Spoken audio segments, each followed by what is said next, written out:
My name is Derrick Dao. I am the CEO of Nuclear Vision. We are a mining exploration company, a uranium mining exploration company with uranium exploration assets in Botswana. We are listed on the Canadian Securities Exchange, and our ticker symbol is NUKV. We created this company out of four sort of core principles, which we believe are our four differentiators. One is large scale, low cost, good policy, and a strong team. So the reason for us to be in Botswana relates to three of those four differentiating factors, which is the large scale and the low cost. We have a potentially very large scale and low cost resource base, and Botswana is a very, very favorable mining jurisdiction for us to work in. So we have assembled a truly world-class team. Our management comes from Rosatom, which is the world's largest nuclear company, in terms of how much reach that company has in the nuclear fuel cycle.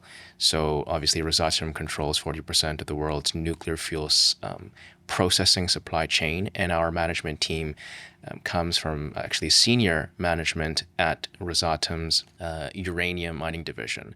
So that management experience, or this management experience, brings with it not only the network and the operational and exploration know-how, but also proprietary exploration techniques, proprietary uranium exploration techniques that we are going to be using in our Botswana project.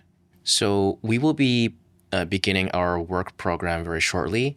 The nice thing about Botswana is that we can work year-round. We are beginning with a ground geophysics program and also using our proprietary exploration technology to help us define drill targets so that we can start drilling early 2026. Our program will be a combination of sort of traditional geophysics, but also accelerated by an AI partnership that we have gone into.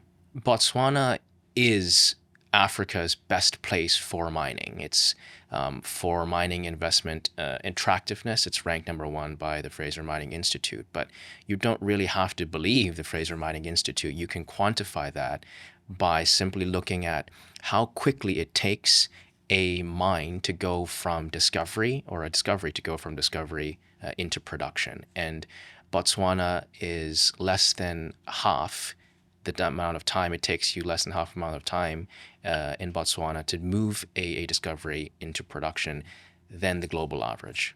There's renewed interest in nuclear lately in the West.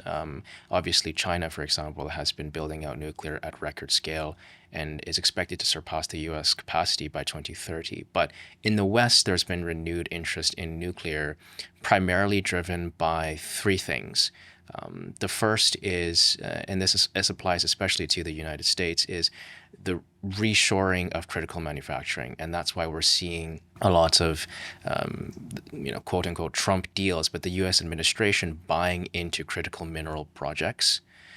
So that's #1, is this reshoring of critical manufacturing. The second is the electrification of everything, the electrification of vehicles, automation, robotics, etc. That's driving power demand. And #3, which is obviously very topical and also very important, is artificial intelligence. It's AI. If you look and you talk to any sort of major hyperscaler, you can talk to the chip makers, any NVIDIA, Jensen Huang has said this many times, CoreWeave, any of the data center providers or the infrastructure providers, everyone is power limited. So in order for you or them or any country to scale AI, that you need to scale power, and nuclear power is the most efficient form of power that you can generate to power AI. And that's why so many companies and so many tech companies are talking about nuclear right now. I heard a funny quote somewhere once where someone was saying, imagine what life would be like if, the first people who discovered fire stopped using it because someone got burnt.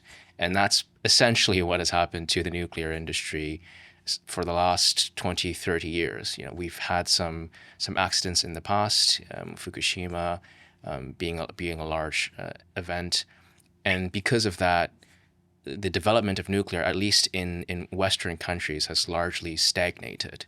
But the reality is, modern nuclear facilities, these Gen 3, Gen 4 reactors, are very, very safe. They're designed in a way that there is zero risk of a runaway reaction. So the safety of nuclear reactors really is they're at this point way overbuilt than any other power source, just to prevent sort of any chance of a meltdown.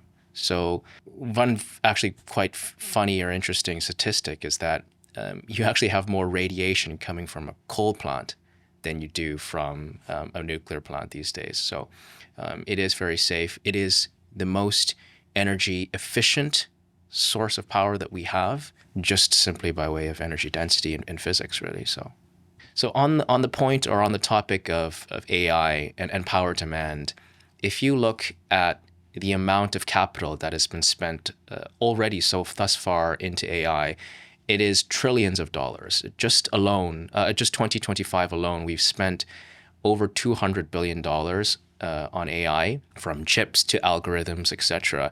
And the year isn't even over.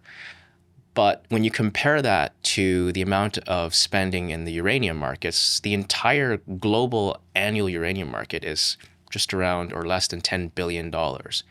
So it's conceivable, or it is reasonable to assume that the uranium market and the uranium price will be sufficiently high enough, or will be high enough, to incentivize supply to come online, such that uranium won't be the bottleneck for trillions of dollars of AI infrastructure spend.